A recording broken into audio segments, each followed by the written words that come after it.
God to the rescue. Moses and the great escape from Egypt, from Exodus 3 to 13.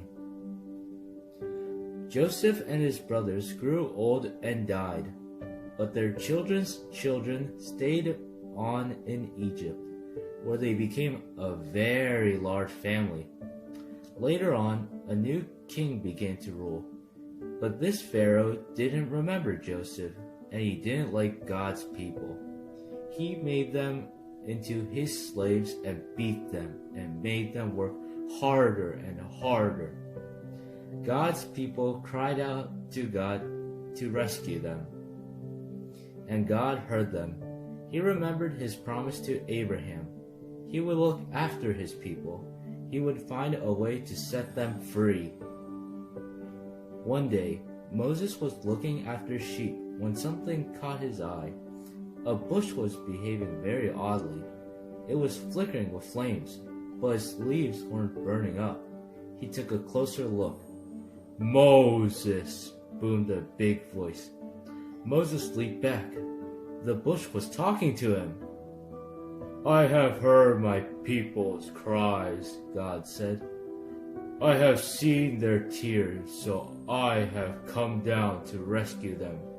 Go to Pharaoh and tell him to let my people go free." Moses was afraid, but God said, "I will be with you." So Moses went to Pharaoh. "Pharaoh," Moses began, "God says..." "God?" said Pharaoh. "Never heard of him?" Moses kept going. "God says, let his people go free." "Why should I?" Pharaoh said.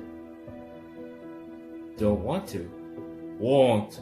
So he didn't. So God gave Pharaoh 10 warnings, called plagues. First, God turned the river Nile into blood. No one could drink the water, but still Pharaoh would not let them go. So God made frogs come hopping and leaping and jumping. In your bed frogs, in your hair frogs, in your soup frogs, all over, everywhere frogs. "Make them go away," Pharaoh screamed. "Then your people can go." So God took the frogs away. But Pharaoh changed his mind. "You can't go," he said. Then God sent zillions of gnats. But still, Pharaoh said, "No."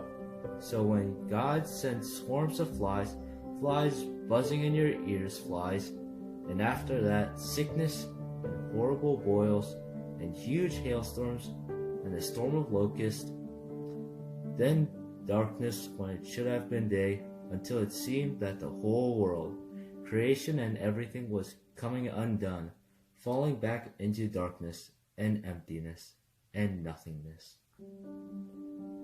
But each time Pharaoh said, "Make it stop and let it go." And each time when God made it stop, Pharaoh changed his mind and said, "Actually, no, you can't go."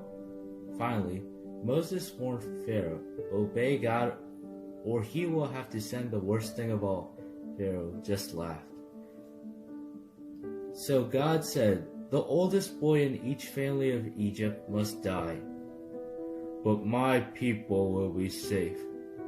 God told his people to take their best lamb, to kill it, and to put some of its blood on their front doors. "When God passes over your house," Moses explained, "God will see the blood and know that the lamb died instead of you." That night, it was just as God had said. Suddenly, piercing the darkness, echoing down the corridors of the palace, came a blood-curdling scream. Pharaoh's oldest son had died. At last, Pharaoh did what God said. "Get out!" Pharaoh shouted. "Just go!" And so that very night, Moses and God's people fled out of Egypt and out of slavery. They were free at last. God's people would always remember this great rescue and call it Passover. But an even greater rescue was coming. Many years later, God was going to do it again. He was going to come down once more to rescue his people. But this time, God was going to set them free forever and ever. The end.